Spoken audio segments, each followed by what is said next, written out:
So y'all should already know that I am a fan of the Joe Rogan podcast, only because he's able to do what a great majority of podcasters would like to do. Simply just have a good time, having great conversations, doing what you want to do in a space that's comfortable as hell. And for those who smoke weed, they smoke weed with your guests. Talk to people from all walks of life, people who are experts in their thing, whatever their thing is, they're experts at it.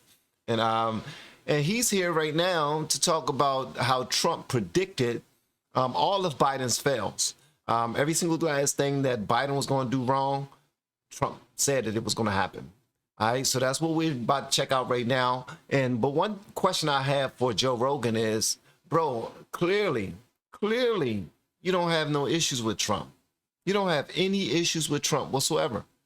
How come you won't allow the man to be on your show? Everybody want to see that. I already know it's coming. I think it's a little, I'm not going to do it. I can't do it yet. I got my pauses. I don't want to bring him on the show. I mean, I don't know what type of flack you're going to get back from it, but I think it'll be a beautiful show, man. I think it'll be phenomenal. And I already know y'all got it planned, so I ain't even tripping. But we about to check this out together, man. Y'all let me know what y'all think in the comments, and we're going to rap later about it, all right? All right, let's go. I think probably what happened was the response from Donald Trump. The response to Donald Trump being president, he was so polarizing, and he attacked people in a way that was so non-presidential, and the way he would behave was so non-presidential that that's just his thing. When someone comes after him, he comes back at them even harder. Yeah. But when you're the president and you do that, it just gets everybody's panties in a wad. Yeah. And he's just taking gallons of gasoline and chucking it on the fire. And so when they got rid of him and they got him out of there, they're like, we got to make sure this never happens again. Yeah. Meanwhile, it's going to happen again. It's going to happen again. It's going to definitely happen again. And I'm just going to sit and eat popcorn and just watch the whole thing. See, that's what your ass get. That's exactly what you get. So yeah. And the fact that he does that, he's like, look, this is the biggest, most powerful job there is in the entire nation, probably in the world, to be the U.S. president. All right. I'm going to do what I want to do, say what I want to say. As long as I'm not doing anybody wrong, I'm going to say what I want to say, man. And if they get all sensitive and say, oh, it's not presidential, and he's been mean to people, and he embarrassing the country by not speaking like a president is supposed to speak. What is this, England or something? Is he supposed to act like the daggone Pope? Is he supposed to act like the Queen? Huh? All prissy and proper, holding his pinky up all the daggone time, barely speaking.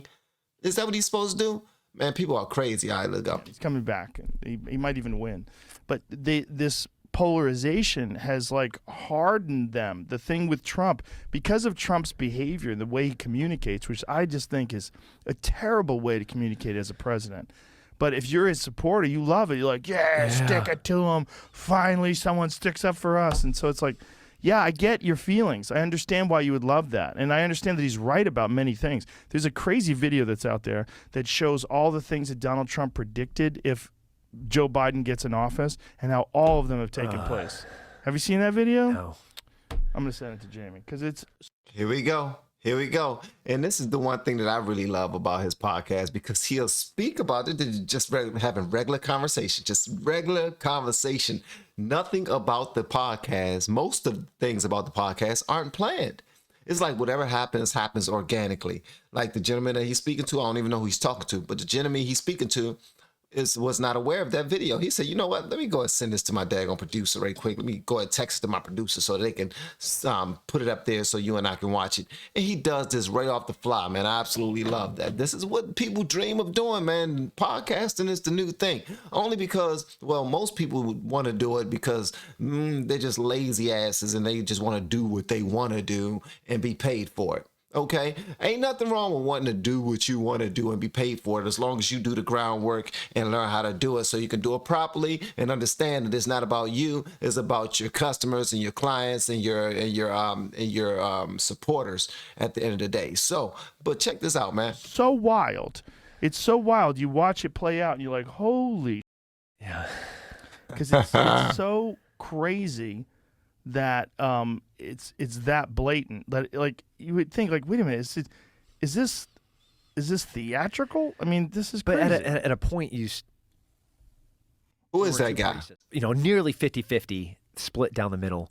At no point would I, in that presidential position, like your job is to try to bring as many people from each respective side together. Yeah, bring everybody together.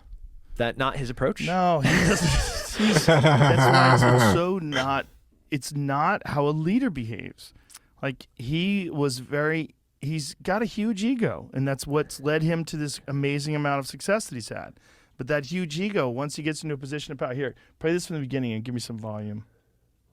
I got something to say about that whole how a leader is supposed to behave thing. Sorry for not showing my face. Yeah, I want to say something about that because sometimes we put this stigma on people for just simply being themselves. And if someone was to point at Joe Rogan and say, that's not how a leader is supposed to behave. I mean, a gentleman, the word on the street is he can outsmoke anybody that you can think of who smokes weed, except for probably Snoop Dogg and Willie Nelson and Wiz Khalifa. But at the end of the day, man, you operate in the most effective way that you can operate. If I'm wrong, then you know what I mean. It won't be the first time. Charge it to my brain and not my daggone heart, man, because everybody wrong. Before I took office, there was a lot of folks out there making some pretty bold predictions about how things would turn out. Hold on, stop for a second. This video does not sound like that. It sounds fine. What's coming through the computer? Why is that happening? Because I played it today on my phone and it sounded perfect.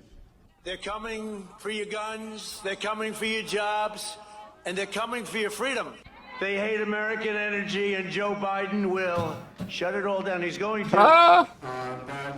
If I became president, If Biden's elected, he will wipe out your energy industry. another prediction, that is my favorite one, I must add, is that if I got elected, Gas prices going $5, $6, $7 for a gallon. Wow.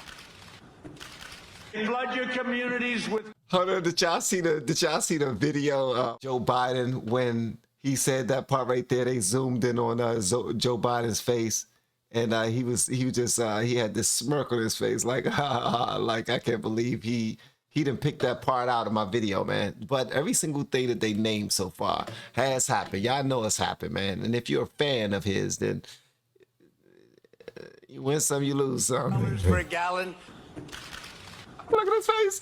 Flood your communities with criminal aliens, drugs, and crime while they live behind beautiful gated compounds. They try to take away your Wow. Second Amendment. They want to take it away. While they enjoy private security that's fully armed.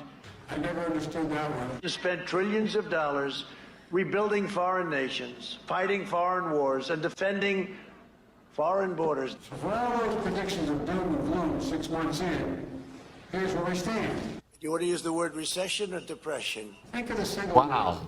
man who totally puts food on the table this month. You know, it's sad. So if your primary concern right now is inflation, We could stop it in 30 minutes. when I took office, He finally went outside. He went to get an ice cream.